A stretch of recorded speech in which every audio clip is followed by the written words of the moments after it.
What's up? This is DJ Enough, Heavy Hitters, and you're checking out Real Fans, Real Talk. Face facts, what up, what up? Real fans, realtalk.com.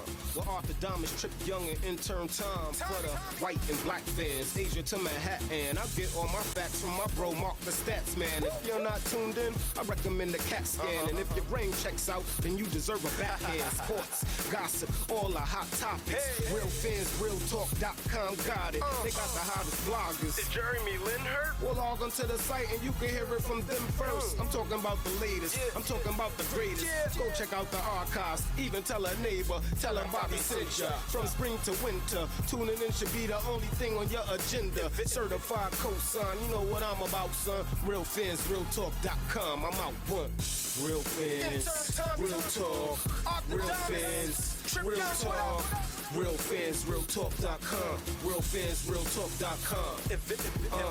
Real fans, real talk. Real fans, real talk. Real fans, realtalk.com. Real fans, realtalk.com. Hello, everyone. Welcome to another live episode of Real Fans, Real Talk. I'm Mark the Statman Skevich. We got a great show lined up for you tonight.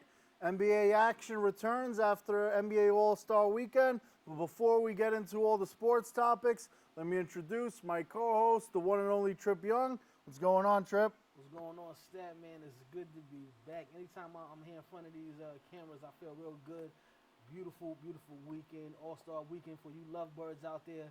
Valentine's Day just passed as well. Myself and Serena, we had a very good time. We were out island hopping. And we like to do different kind of romantic things like that, trips and whatnot, you know, filled with lots of strawberries and champagne, things like that. But that's the type of things that, you know, myself and wifey boo Serena do. I'm not going to get into too much detail because we do got a lot of sports to cover.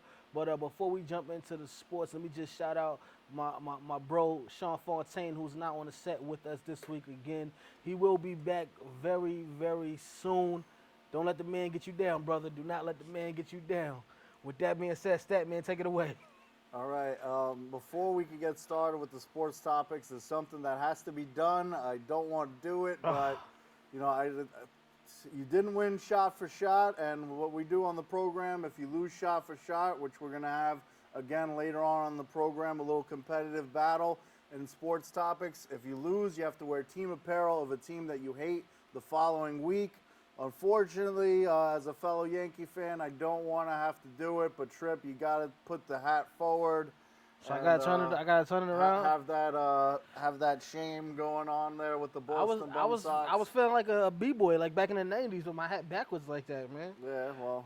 All right, I guess you know I gotta play the game right. Unfortunately, you gotta suffer, but he is not a Red Sox fan, and I'll try to remind you guys, for those of you that are tuning in late, that you know, this is in the Bronx, very big amount of Yankee fans out there. We don't want them to hate Real Fans, Real Talk, thinking that Trip Young is a Red Sox fan, because that would just be horrific. I don't even think I could host the show with him if that was the case. I'm actually more concerned about the fans in Boston when I get back out there in a couple of weeks, how they're gonna respond to seeing me with this hat on my head. I know I'm gonna have to take some flack from the fans out in Boston, because we do have a lot of fans in Boston, all throughout Randolph, Dorchester, all of the towns out there in Boston. They do love Real Fans, Real Talk. But I know they're going to eat me alive because I have this hat on. So let's just move on with the show so I can get to the shot for shot. Speaking of the fans, though, we're going to start off right off the bat with a fan mail question. We have Rick from Los Angeles who wrote in, what do you guys think about the team win format at the dunk contest? I mean, technically you did have an individual winner in John Wall, which was voted on by the fans, which I don't really like the fan voting at all. I think that they should, you know, maybe get a separate award, if anything, but not the actual award if the fans vote you as the best dunker. But I think it should be left up to the judges. And they had some good judges this time with Magic Johnson, Dr. J, and Dominique Wilkins. So, I mean, you know, 2 of the 3 were slam dunk contest champions themselves, with the exception of Magic Johnson there. So I think they did a good job picking the judges. The new format was a little bit interesting, but I mean, we talked about on this past Sunday's radio show, which you could listen to on realfansrealtalk.com, that we would have liked to have seen after the East won and beat the West, the guys from the East battle it out for that individual title, because I don't think there was enough dunks, even though the dunks were impressive this time.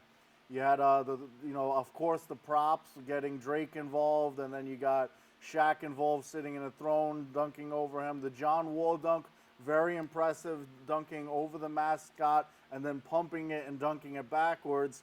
I still personally believe that the Paul George 360 between the legs dunk was a little bit more difficult to do. He didn't do it on the first try, which probably took something away from it. Another thing that happened was he didn't really get too excited afterwards, and John Wall really sold it after he got that, got the fans involved, got his teammates involved, the whole crowd was hyped. So he was doing the icky shuffle out there. Yeah, I mean, part of it is the show afterwards, and Paul George, I think he was a little disappointed that he didn't get the dunk on the first try, so maybe that's why the excitement, he just did it, and that was it.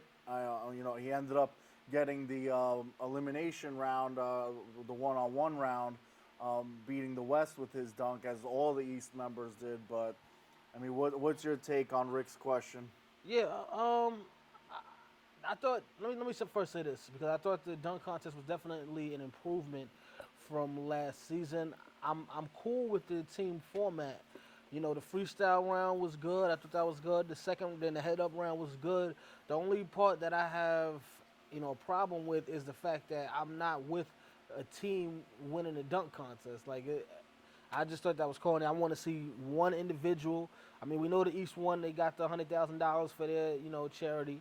But at the same time, now I want to see those three guys, one more dunk, battle it out for who's the best dunker. Because we don't know who's the best dunker, really, because, John Wall got the trophy for the best dunker of the night, but they didn't go head-to-head with each other, so I can't really say if he's the best dunker out of the crew. He just dunked, had the best dunks thus far in the slam dunk contest. But other than that, I thought it was pretty good. So a shout out to Rick and the whole Los Angeles area. We get a lot of calls from Los Angeles on the radio show, which is live every Sunday at 7:30 p.m. on the Blog Talk Radio Network.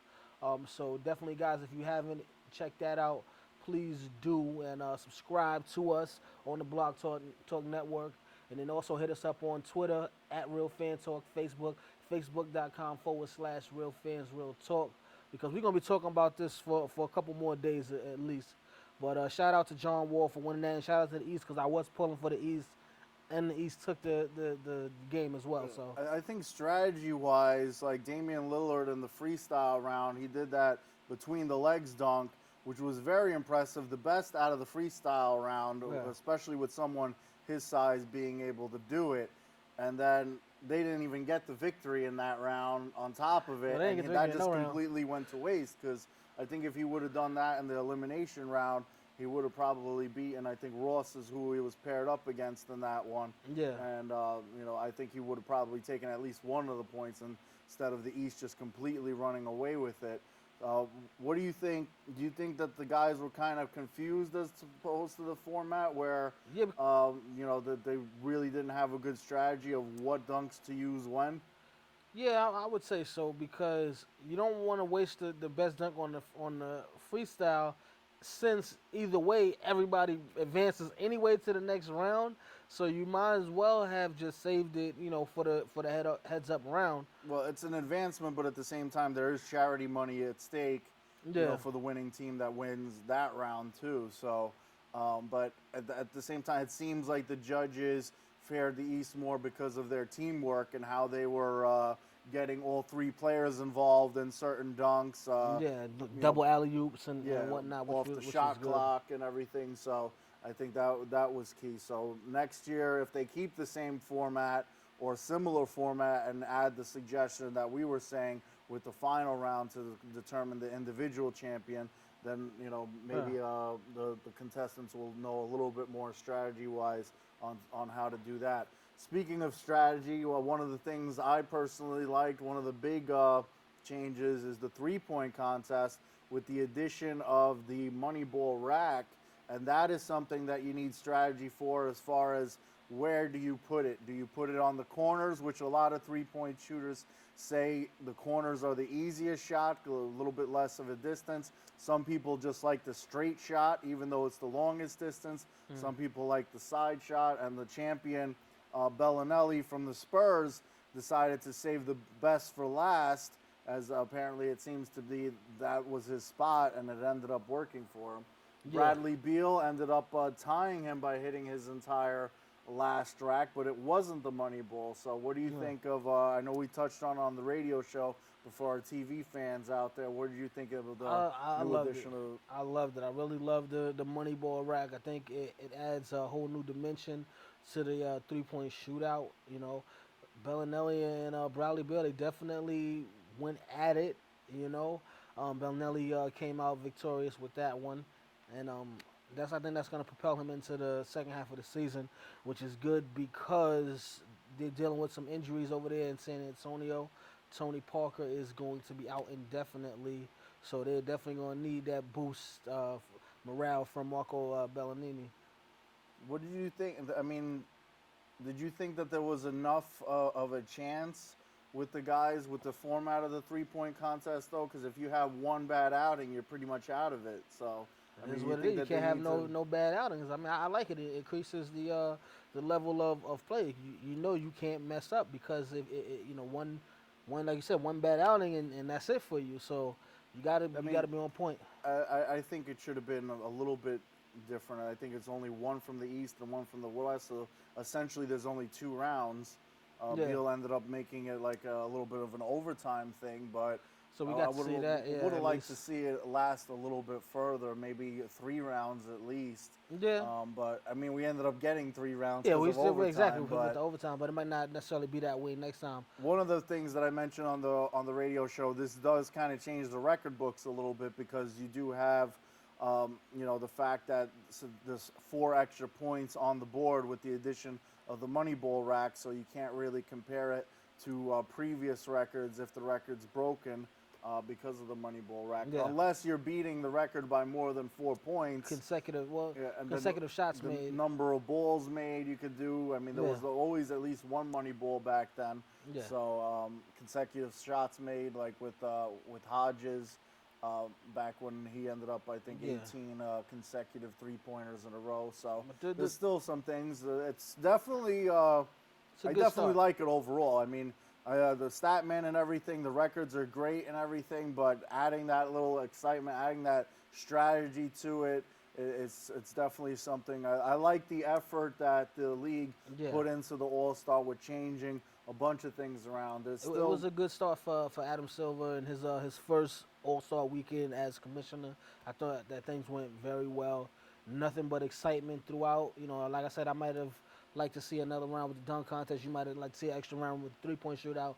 But all in all, I think that it was a great All-Star weekend. Loved everything from the celebrity game with Kevin Hart and those guys who actually turned down his 3rd straight MVP and gave it away to the actual. I think a lot of fans would have been disappointed if he took it at that point because. He already didn't deserve one of them before. Yeah, he didn't deserve either one of them. It just gave it to one of them. He played out. He played pretty well. A lot of assists, decent amount of points. He deserved one of them. The second, I think it was the second one. Second one he didn't deserve. Yeah, he didn't deserve that. But it's Kevin Hart. He entertained the most, so that's why he got the MVP. But it was definitely that most was valuable a great player game. Because if he's not there, the ratings are significantly lower. Exactly. So I mean, he deserves it in that sense. But you know, there would have been a lot of fans that felt that he didn't deserve it. And he got taken out within the last minute of the game too. Shout out to Kevin Hart, one of my favorite comedians all time. Definitely. You know, it's a classy thing that he did, though, not accepting it. So definitely got to give him props to that. Now, as a Miami Heat fan, do you think one of the strategies that the Heat should implement is let Chris Bosh take half-court shots now? Because he was 2 for 2. Hey, and he's now back-to-back, you know, champion, you know, right now. His team, on the first try, it goes down. He's working on his range. He's definitely working on his range. I mean, he couldn't hit the 3-point shot on the first try, but he could hit the half-court one, and they count for the same thing, so you might as well just use And it wasn't that- like just he gotta be struggled to careful force with it up there either. without a backcourt violation. They Yeah. gotta do it right. Well, he has to get it on the inbounds pass, running down the court, Yeah. stop, pop, and then Maybe, we in when good they shape. get the ball in the front court, since you could throw it in the back court, Yeah. that could be a strategy because nobody to get will it to really Bosh guard and him then hey, until they catch on because he has 100% well, percentage in yeah, the right now it's All-Star 100%, weekend yeah. on it, but so it 2 is, for 2 on there. can't I mean, knock the hustle. that's the one thing I don't like about that is it really just comes down to the half-court shot. Yeah. It still adds a little bit of excitement Well, because you listen, want to see the they half-court had shot, but Dominic Wilkins missing layups in the beginning, almost threw the whole thing off for them. I mean, it And wasn't really a layup, I mean, but it was he's like 2 feet away from the little- basket. It's Dominic. You he's supposed to be able like to make 8 that. feet away, but a bank shot too. I mean, Yeah. he's trying to bank it. I don't know why he didn't. I mean, I guess it makes sense to bank it, but really, he could have just went for the straight shot and probably had more luck with that on it. But It is what it is. They still got the W, which was cool. Then we had the rookies and not the rookies and the sophomores anymore, but actually Team Grant Hill versus Team Chris Webber. Team Grant Hill won. Amazing back and forth performance by Dion Waiters and Tim Hardaway Jr., who were both lights out from behind the arc. They really turned it on. I think it was 5 minutes in the fourth quarter where it was just those two guys scoring back to back on 3-pointers. Amazing performance. I thought it was a Tim Hardaway doing huge it like thing 4 for Tim feet Hardaway behind. Jr. Yeah, he the first shot 36 after points. Dion Waiters made his first three. He just said, you know what, let me show you my range. Step back 4 feet behind the 3-point line, and then it was just lights out from then on. I think he finished he had the game high in points, but Grant Hill's team did win. Andre Drummond, who is going to be a great center in a couple of years, 30 points, 25 rebounds, was the MVP of the game. So it was also a record for All-Star. The previous record was 23 rebounds, so that was a hell of a performance there. So he definitely worked hard for that one. And Dion Waiters, another one. I think he missed 2 shots the entire game, something like that. He was just knocking down threes from all over the place. So it was just a great game. Mason Plumlee and Miles Plumlee both played well. And speaking of knocking down threes, Carmelo Anthony with a new All-Star record as well, 8 3-pointers in the game. I predicted Carmelo Anthony last week on the show would be the All-Star MVP because I felt that when he got the ball, he wouldn't pass it like other players would have. But, I mean, I was a little disappointed that he didn't, but Kyrie Irving really turned it on in the fourth quarter.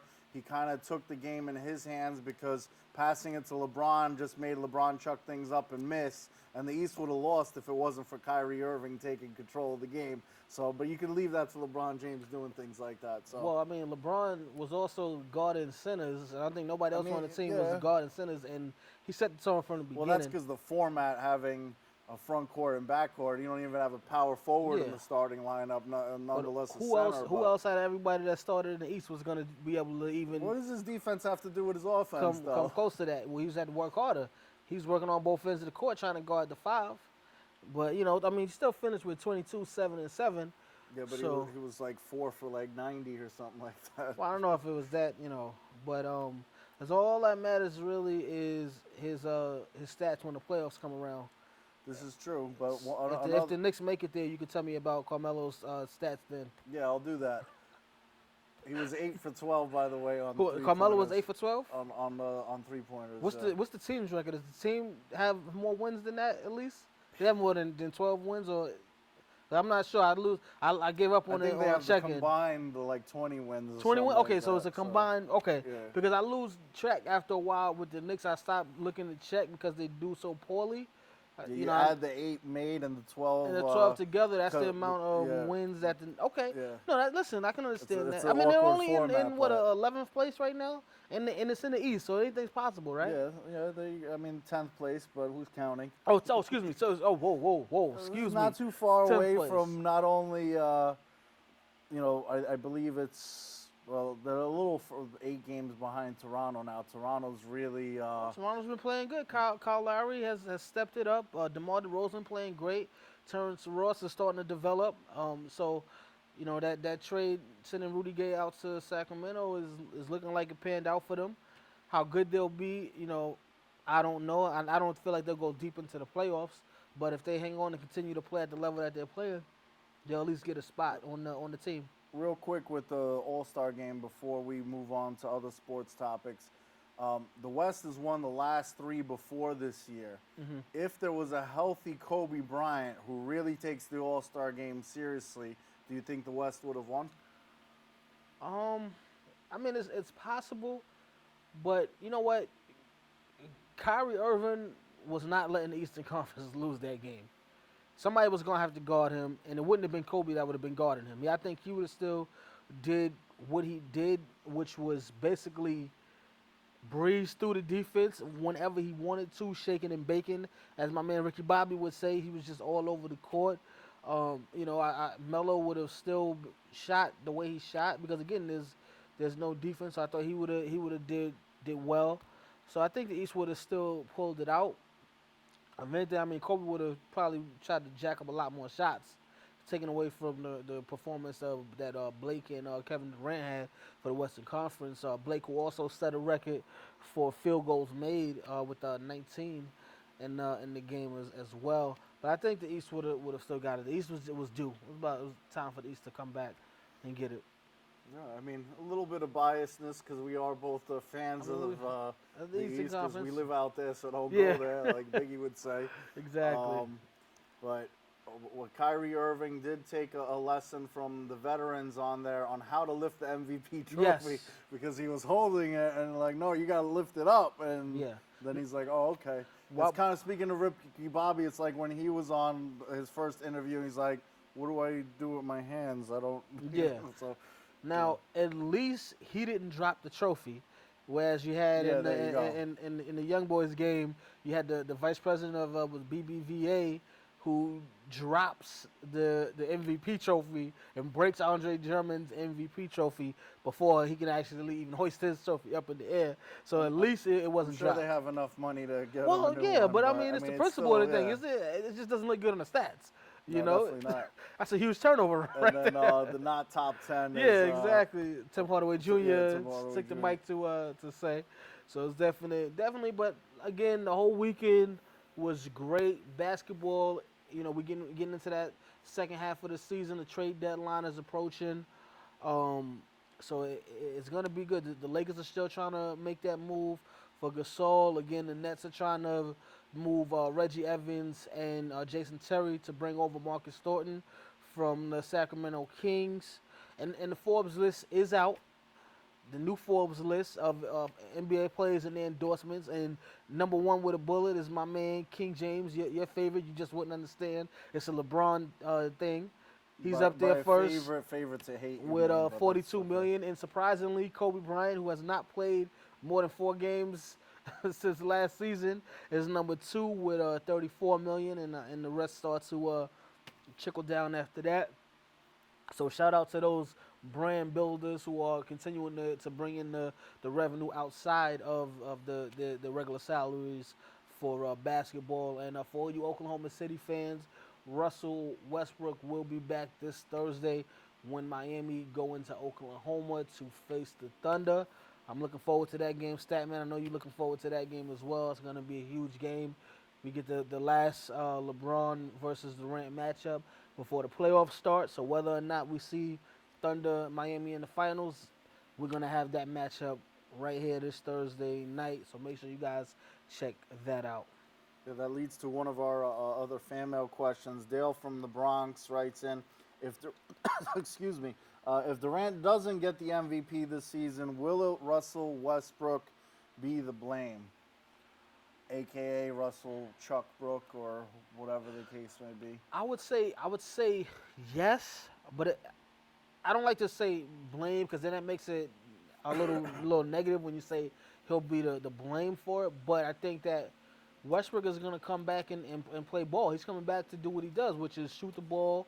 He holds on to the ball a lot, and when he's there, a lot of times he becomes that number 1 guy and takes that away from Kevin Durant. So at this point, because he is the favorite right now, Miami again, like last year, they could go on an amazing tear to finish the second half of the season.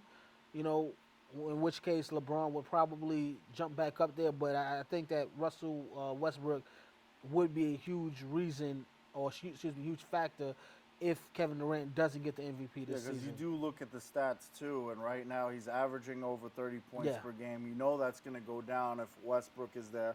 And not to say that it's really, like you said, blame sounds like it's a negative thing. Yeah. Russell Westbrook, one of the best point guards in the game, he's going to be helping the team. Kevin Durant will be glad to see him back because We that saw what happened in the increases their playoffs. probability of making the finals and winning a championship. So he's in come playoff time.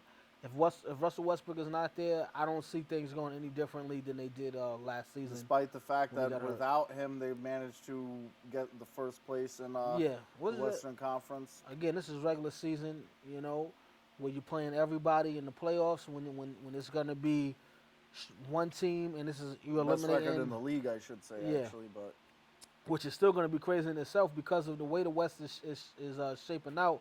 You know, you could be playing Golden State in that A seed. You could be, you know, there's a lot of good teams that are at the bottom. You could be playing the Clippers, as possible. You know, you don't know who you're gonna play in that AFC because the teams are so good. Even Phoenix, you know, is playing some great basketball right now. So, you know, you want to have Russell Westbrook healthy for that playoff run if they're going to compete for a title. Because I don't see them contending for a title if Russell Westbrook is not on the court for the Thunder. I forgot who said it in the All-Star Game commentary, but someone said that the bottom four in the West is so good that you're bound to have at least one Yeah. upset in the first round. Yeah. Do you agree? Yeah, definitely, 100%. Again, Golden State, you know, is a great team. If those boys catch fire, and they can actually remain healthy this year, because you know they lost David Lee last season, which was a huge blow for them because he's the leading rebounder. But if they can stay healthy and shoot the way they shoot, you're gonna see an upset there. You know, depending on how the brackets fall. But when you have that fourth and that fifth seed, you know, the number 5 seed, it says the Clippers or something like that. I can definitely see the Clippers knocking off the number 4 seed. So you gotta be cautious, because I think there will be at least one upset, if not more than one. The Rockets, we don't know where they're gonna land. So, you know, and then now even with the Spurs, you know, their injuries, and now, like I said, Tony Parker is out indefinitely. We don't know where the Spurs are gonna land. You know, come the end of the season, they could drop down a little bit further. The Spurs actually are 5-1 now without Tony Parker this season, and Maybe that might help. last season they were 11-5 in games without Tony Parker. So last season not as good as 5-1, but they Yeah. managed to do pretty okay, more than okay this season without him. So it'll be interesting to see with Tony Parker. But Exactly. want to shout out both Rick from LA and Dale from right here in the Bronx for writing right. in their fan mail questions. If you want to email us your fan mail questions, it's fanmail@realfansrealtalk.com. We love hearing from you guys, whatever it is that you have to say, whether you have a question or if you just want to, mention a statement to us. We definitely appreciate when you guys write in. Our Twitter address is @realfantalk, and you can like us on Facebook, facebook.com/realfansrealtalk. And we are live in the Bronx. We are live on BronxNet Television every Tuesday, 5:30 p.m. Eastern Standard Time. If you're not a Bronx resident and you're watching this on YouTube with the archived episodes, you can still watch the live stream by checking out our website, realfansrealtalk.com. Just go to RFRT Media, the drop-down menu, RFRT TV, and then you can check out the live stream as well as the rest of our archived episodes as well. So our radio show also airs every Sunday, 7:30 p.m. Eastern Standard Time on the Blog Talk Radio Network. We could also check out the archives on the iTunes Store as well as our website, realfansrealtalk.com. You can find out all our individual contact information, our individual Twitters, email addresses, everything you need to know on the website, realfansrealtalk.com. It's about the top of the hour now, and some of you might just be tuning in, so I want to let you know, if you're tuning in for the first time, that Trip Young is not a Boston Red Sox hat. I know he looks stupid wearing it right now, but I he feel is a stupid wearing it. Yankees fan. I like, definitely feel stupid wearing it. But the only reason I'm accepting this today is because we got Tanaka, Beltran, Ellsbury, and the rest of those guys, and I'm looking forward to baseball season. I haven't been looking forward to baseball season in a little while. This is going to be Derek Jeter's last year, so I'm wearing this right now because you see that Because jersey you over there in that lost. chair. We're gonna take that World Series when October comes back around. We're gonna take one and send Derek Gonna go Derek out with Jeter a off bang, right, Derek put him on Jeter. that MJ status with 6 rings. There you go. Definitely sad to hear that Derek Jeter will be retiring. He's not going to beat Pete Rose's all-time hits record. The injury kind of threw a wrench in the game there for him.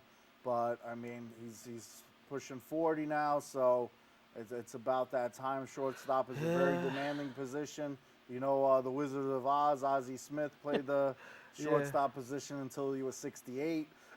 But not really 68, but Yeah. he played in his later years and was still effective there for the Reds. And Jeter, it's about that time. He's accomplished so much. He doesn't really need to accomplish that much more. But it's going to be interesting to watch all the different teams and what the Red Sox do. Actually, the way they honored Mariano Rivera, will they honor Derek Jeter? Because Mariano was the best closer in the history of baseball. Derek Jeter not necessarily the best shortstop. Is it going to be the same thing or? I think so, because you're talking about somebody who has been a class act his entire career. A 5-time world champion.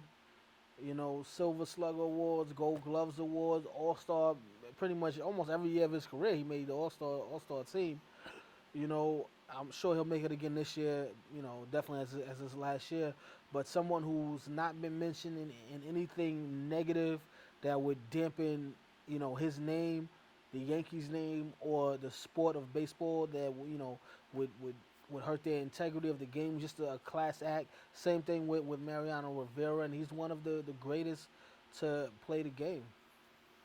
Yeah, well, the Red Sox hat is looking stupid on you, so it's about that time for you to take it off. Can I go back to Brooklyn then? Can I go back to Brooklyn? Oh, Can well, I take- with yeah. pleasure. The- Even though I'm a Knicks fan, the it real definitely looks Brooklyn here. better than the Boston The Red real- Sox the hat. real- That's for yeah, sure.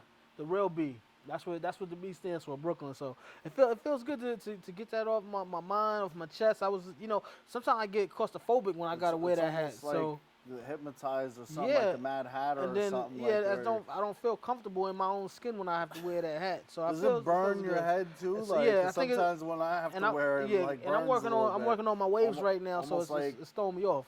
like holy water on a demon, but like reverse, Yeah. like how it'll burn. Like Yeah, it just sucks. But we're gonna jump into shot for shot, and we're actually gonna do things a little bit differently this week because we are going to have the voice in the sky as the judge. Our programming director, who joined us last week on the show, Handel Gomez Abdul Rahim, is going to be our voice in the sky. He's going to actually be judging this week's episode of Shot for Shot. Stedman, you want to tell them how it goes? Yes, ladies and gentlemen, for those of you that don't know, we ask a series of 5 questions. One judge, which will be our director, Handel, will be judging. Myself and Trip Young will be battling it out. Whoever the judge agrees with gets the point. If we both agree, no point is awarded. We don't give points an advantage to the person that goes first and points out all the good points already. So if in agreement, no point is awarded. If there's a disagreement, Handel will decide on who gets the point. Once again, 5 questions unless we go to overtime. So since you lost last time, you will answer the first question, and Handel will be judging. I'll just read the question out for you. Who had the bigger all-star game, Blake Griffin or Carmelo Anthony? I gotta go with Blake. I mean, 38 points, got about 13 rebounds, broke the record for field goals in the All-Star game at 19. He's just the human highlights, all game. He definitely balled out. If the West had won, most likely he would have got MVP. So I'm gonna go with Blake. Uh-oh. I'm gonna go the other way. I'm gonna go with Carmelo Anthony because I think that number one, Blake Griffin, everything he had was pretty much wide open dunks. The plays were almost seemed like they were designed for Blake Griffin to, because it's the Kia MVP award, and he's obviously a spokesperson for Kia, so it almost seemed planned. And he even said it after the first quarter interview. Well, the guys are looking for me to score, so it's almost like, he asked the teammates, hey, it's Kia, I want to win or whatever, and it was all dunks, as opposed to Carmelo Anthony, who broke the three-point record with not only by one three-pointer, but by two three-pointers, getting 8 three-pointers when the previous record was 6, and a key factor in the victory because they definitely needed the last couple of three-pointers down the stretch to let them get the victory. So Who was also shooting wide open three-pointers throughout the course of the game as well. Because you mentioned that Blake was getting wide open trips to the basket. Wide open dunks are a lot easier than wide open three-pointers. It's the All-Star game. Everybody gets wide open shots in the All-Star game. He's No a shooter. defense, right, Wide open dunks are a lot easier, and he missed one of those but dunks. the difference is Blake actually did something else besides score, much like Kyrie Irving, which is why he actually got the MVP over Carmelo Anthony, because he did something other than score when everybody scores because they're not playing any defense until the last 3 minutes of the game. Three-pointer's still harder than a dunk. Ooh, well, gentlemen, looks like I'm going to call it an even because you both got the right formula.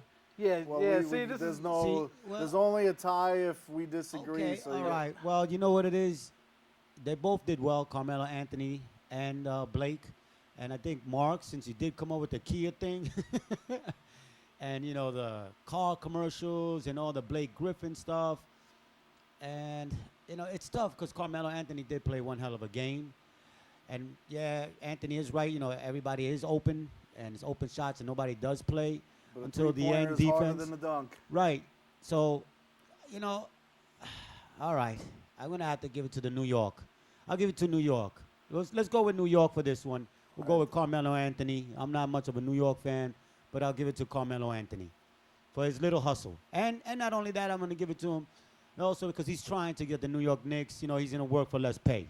I don't know if that ever happened to you in the USA, but you work for less pay. So let's take that. All right. Moving along, question number 2. Statman, yours truly, had 1-0. Speaking of myself in the third person now. Was Yankees hitting coach Kevin Long calling out Robinson Cano for his lack of hustle while in New York sour grapes, or did he have a legitimate point? I'm going to say he has a legitimate point, but I don't want to exaggerate it too much. There has been a lot of times that Robinson Cano thinks he has a home run and ends up like kind of jogging along the way as opposed to hustling, and things that could have ended up being a triple ends up being a double. Things that end up being a single could have been a double, etc. There's been numerous occasions where he did that. I don't think it was even 15% of the plays that it happened, but it did happen, and it happened often enough where it was worth mentioning. So what was your answer? Because you said stuff on both sides. no, it's a You said- legitimate you point, going- but it's not. I don't want to exaggerate it to the point where it's like it happened all the time. So- It didn't. It happened a small percentage of the time, but it is a legitimate So, point. Like you is he got to making go. You got to go 100% of the time, not 100%, 85% of the So time. the coach is So making so it's legitimate then. So it's legitimate. Yeah. Okay. legitimate. Okay. All right. Yeah. All right, Anthony. I would have to agree with that. I think it was a legitimate point because that was one of the issues that they had with him with the batting order when they wanted him to play a little bit later in the batting order. He wasn't with that. He wasn't trying to be with the team player and do what was best for the team. Like you said, the laziness from time to time. So I'm gonna agree with you on that. I think it was legitimate.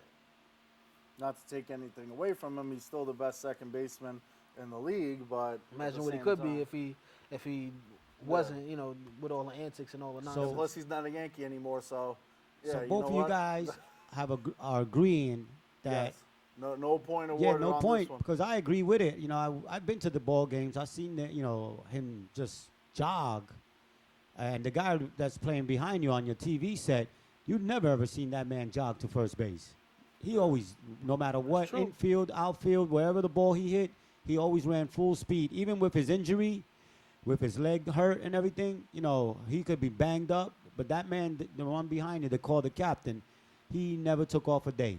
And never went 50% or 75%. It was 100%, just like a true Yankee. So you both, you know, you guys are right. 100%, 100% of the time. That's the name of the game. Over or under 70% that the U.S. men's and women's hockey win the gold. Woohoo! I'm gonna say over. I think that, especially for the women, they destroyed the Swedish team 6-1, and there's really there's not too many female hockey teams that are dominant like that outside of the United States and Canada. And then as far as the men's, their biggest task was going to be knocking off Russia, and after what they did in that shootout, they're bringing home the gold. So I'm going to say over. All right. I'm going to say under. The women's are most likely going to win. Not, the men's, I can't give it 70%. First of all, they didn't knock out Russia. That was a win before the actual tournament round. The quarterfinals will be starting tomorrow. Russia is still very much alive and could very much end up beating the U.S. and if and when they play the next round. The U.S. has to go through both Canada, who is the clear-cut favorite with their talent level, and Russia if they want to win the gold. The quarterfinals start tomorrow. They play the Czech Republic, which is a difficult team, but I think that they'll beat them. And then they have to go through, most likely, both Canada and Russia afterwards. So I can't put 70% on the men's side. I could put it on the women's side, but considering the question is both of them, I got to go with under. Well, even, it just, the only way Russia may have a chance if it's not a shootout, because we know they don't do good in shootouts. When you have not come to the Alex shootout. Ovechkin sitting on the bench during the shootout, who's the best player, or supposed to be the best player. He's not good at shootouts. In hockey, but he's not even in shootouts. But that was the momentum builder right there, just knocking off Russia and showing that what they could do. So Canada's the they could do favorite, it. so I got to go under 50% even on the men's side. Well, I want to see both teams knock out both Russia, so their president Putin can settle down, okay? Because he's got a hot seat for his little team that we need to make sure that we put him in their place. So I'm going with the over for the men's. So I mean, that's just ridiculous. Like, no hockey analyst in the world would say that. Well, he just gave you the point for Melo just because he's from New York. So I guess that's just how this judge is. that's the way the judge is calling the judge is ruling. You got to understand, And he said knocked out Russia. They didn't even knock out Russia. Come we're on. going to knock out Russia, and the girls are going to knock out whoever shows up. That sounds not like even that sour worried grapes right now, about Russia. Statman. I'm worried about what that Canada. sounds like is sour grapes coming out of you right now. I think you should fall think back. I don't want the and U.S. let to win? What am I, I'm anti-patriotic? going- I think you need to I'm fall just back being and let the realistic. judge be the judge. I'm going with the over that the United States takes out Russia and the girls take And don't out. let the sour I'm grapes definitely get you going down. over. I'm all for it. They're I not remember even playing watching. Russia. They got to beat 3 It is what it is, teams. but we're running out of time, so let's go on Unbelievable. to the next one. Don't be sour grapey. Smoking. Next question. Next question. Kobe, LeBron, and Durant all have Magic, Michael, and Larry on their Mount Rushmore. With only one spot remaining, who should it go to? Kareem Abdul-Jabbar, Bill Russell, or Oscar Robertson? Robertson, excuse me. See, I don't think that Magic and Larry should be there. I think that all three of those just mentioned should be the remainder on the Mount Rushmore, top 4 all time. Magic and Larry Bird, obviously great, but I mean, the things that everyone else did, the other three, with Kareem Abdul-Jabbar being the all-time scoring leader, Bill Russell with 11 rings, and Oscar Robertson, who was just one of the best point guard in history. And but if I have to choose one out of the three, I'm going with Bill Russell. Wins the championship his rookie season, wins the championship his last season, and 9 in between there for a total of 11 rings. And I'm not all about rings, but I mean, he played in a time when Wilt Chamberlain was the scoring guy, and he was still managed to win 8 championships in a row with the Boston Celtics and just be a dominant force, so dominant in the league, much like Michael Jordan was, where if you're playing the Bulls, you're being eliminated because of him. If you played the Celtics back then, you're being eliminated because of Bill Russell. So I got to go with Bill Russell on that one. Yeah, I agree. I definitely think you got to go with Bill Russell. The rings, I mean, 11. If it was just 2 rings, I'd be like, all right. But you're talking about 11, and not only, his impact on the court, but at that time playing for a Boston Celtics team that had no respect for Bill Russell, the town of Boston had no respect for Bill Russell, and to endure all of that and still dominate, and they not give him any credit, and they tried to give the credit to everyone else on the team outside of him when he was the best big man in the league. Yes, Wilt Chamberlain had the numbers, but when they went head up, we know who won. We know how that turned out. So I agree with you. But I also think that Magic and Bird should be up there as well with Jordan. But next question, see if we can get this tiebreaker. All right, over or under 60% chance the Oklahoma City Thunder make it to the finals without Russell Westbrook if Russell Westbrook doesn't play. Ooh.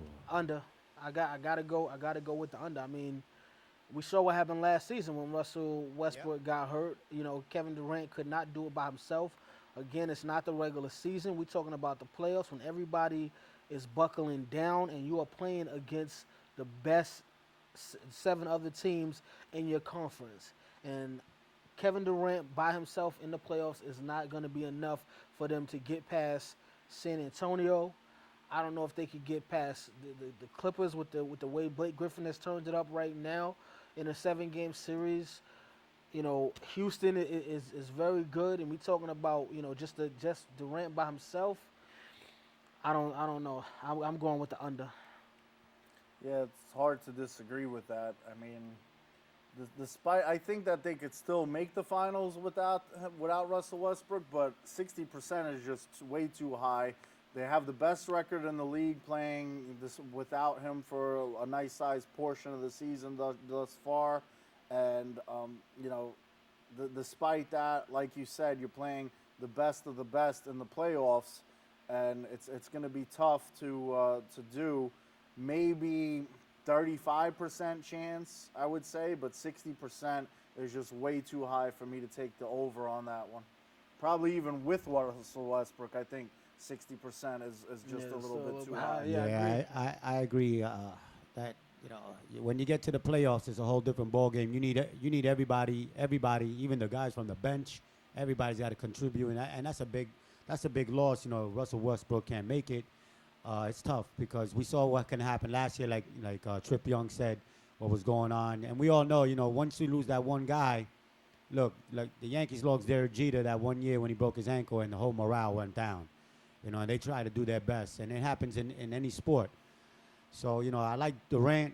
I like what Oklahoma City's doing. They've been competitive for the last few years. But you got to have all your bullets in your guns, to win the shootout.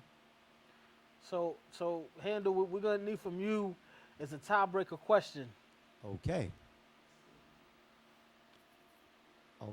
So, here we go.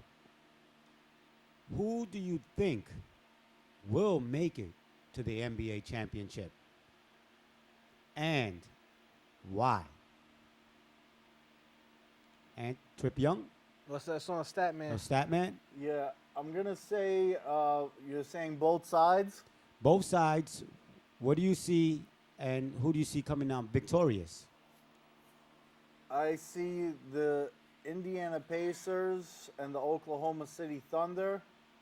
And I'm actually going to go with Indiana on this one. Paul George elevated himself to the 3rd best player in the league behind LeBron James and Kevin Durant. And they just have so much depth in the Pacers lineup and so much size that I think that this year they could get past the Heat if it comes down to that showdown, which it most likely will, and end up taking it for the East. The West, I got to go with the Thunder. I mean, Russell Westbrook most likely will be healthy, and I think that they'll be able to take the West. And yeah, that's it. Going with the Pacers What and do you got, OKC Trip? with the Pacers winning. Well, you know we're gonna have a disagreement on this Yeah, one. I know. Well, at least on the Eastern Conference. Let me just say this before I even answer the question. The team that will not be in the finals is the New York Knicks. So this, let me just get that out the way right now. Let's just get that clear. Pending a trade or something. But I'm going OKC in the West because I do think that Russell Westbrook, when he comes back at this point, I think he is gonna stay healthy for the remainder of the season. And I'm going with Miami in the East. We saw this the last actually 3 years. In the second half of the season, Miami turns it up to a whole nother level. And these guys have a lot to prove. They are still the best team in basketball. They're still the champs. You know, Dwayne Wade is taking his time. He's taking the games off to get ready to be right for the playoffs so that he can go when the playoffs come. And the games that he is in now, he is playing some very good basketball. When the playoffs come around and they get deep into the playoffs, you know, LeBron and those guys, they are on a mission, and LeBron is coming for that third ring, and he's going to set the tone in the playoffs in the Eastern Conference. Yes, the Indiana Pacers have depth, but they signed Bynum, who's actually not even playing right now. He's going to be out for a while because he's injured, if he even gets onto the court at all this season. So I think that he's going to be a non-factor. And well, they don't really need him since they're first in the East now. Without him, yeah, they don't need him, but that doesn't change the fact because even if he was there, he wasn't going to be the difference maker in that game. You know, Miami is going to play like Miami does in the playoffs, and they're going right back to the finals. You're going to see the second half of the season how they turn it up. We saw it before the All-Star break actually even started, with LeBron starting to turn it back up, hit that big three-pointer to win a game against a very good Golden State team. And those boys are coming to play. They're not going home. They're going back to the finals for a three-peat. And Dwayne Wade is a big if there as far as whether he's going to be healthy and be able to. He's going to be healthy. He's healthy right now. They're just playing this is the way I see it. You're a champ until you get beat. But it's hard to three-peat. And I am going with the Indiana Pacers and the Oklahoma Thunder because I want to see new blood in the championship game. And I'm not taking anything away from LeBron James and his achievements. And of course, champs always rise to the occasion when it comes down to it. But I like to see Indiana with their big boys against Oklahoma Thunder and bring something different to the NBA because I am kind of tired of LeBron James and his throne. Now, you like to see it is not the same thing as is actually going to happen. Like to see it is. That's not the same thing as it's actually going to happen. Well, we don't know if Miami's going to be there either, right? We don't know if anybody's going to be there, but I'm just saying, you liking to see it is not the same thing as it's actually going to happen. My decision is definitely like Thunder's going to be there, and definitely Indiana has a really good chance of dethroning. The only team can dethrone will be Indiana. And without because of their further size. ado, your champion, Mark the Statman Skevich, ladies and gentlemen. Unfortunately, you're going to have to wear that Boston Red Sox hat again next week, or maybe something else, maybe some New York Knicks. Give him a John McEnroe hat. Maybe Give some him a New John. York Knicks. Give him a John McEnroe hat. A lot of hat. cheap shots against the Knicks Give him a this John week. McEnroe hat because he got love for tennis and Serena Williams, and we don't want to see him wearing the Boston hat no more. So McEnroe's a New Yorker, though. It's all right. He's still hated. And but I like McEnroe. Oh, forget it then.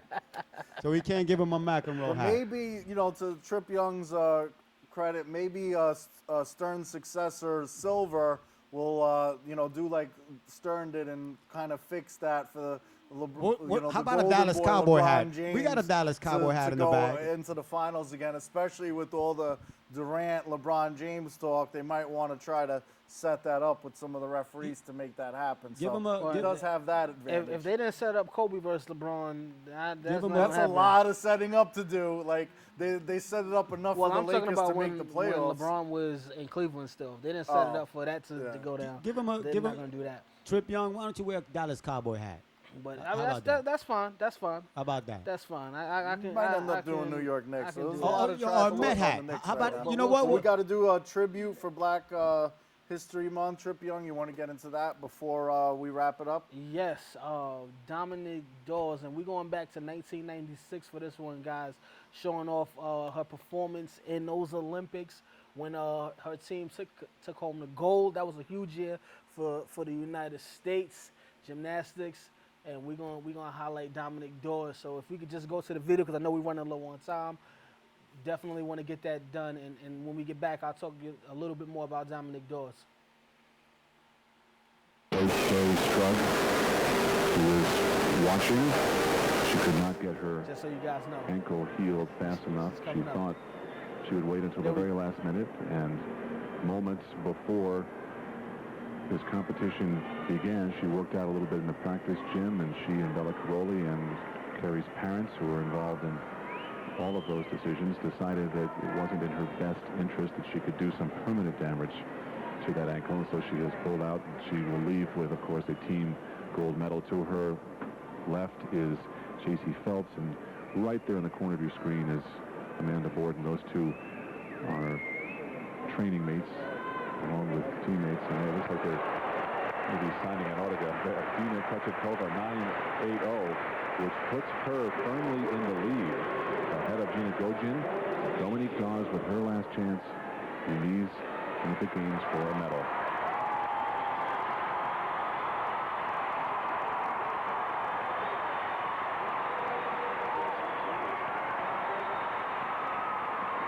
Remember, Dominique Dawes was right in the hunt for an all-around medal. Her second pass, she sat down because she was afraid she was going to go out of bounds.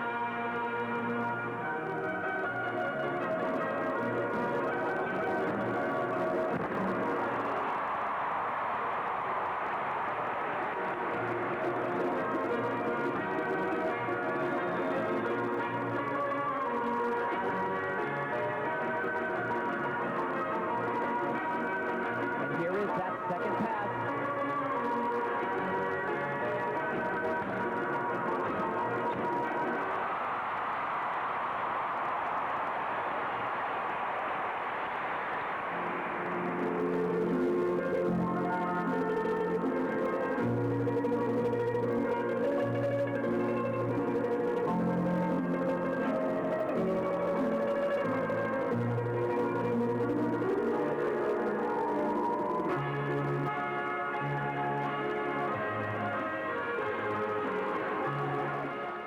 That was a big year for the United States gymnastics and Dominique Dawes.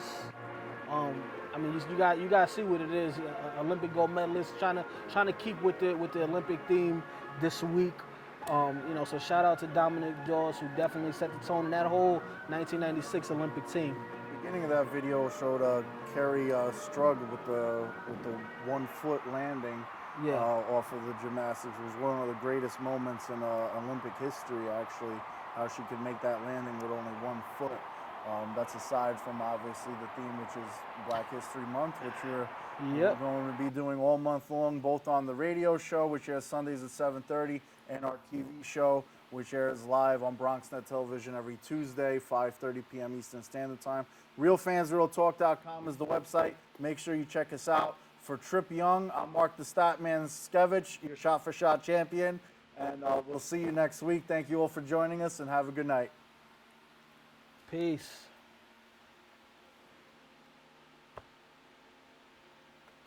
All right, it's just like showing us up on the screen, though. Knicks making a trade out there, or what do you think? Oh, the Knicks making a trade? Not for Melo, obviously, since he seems pretty confident that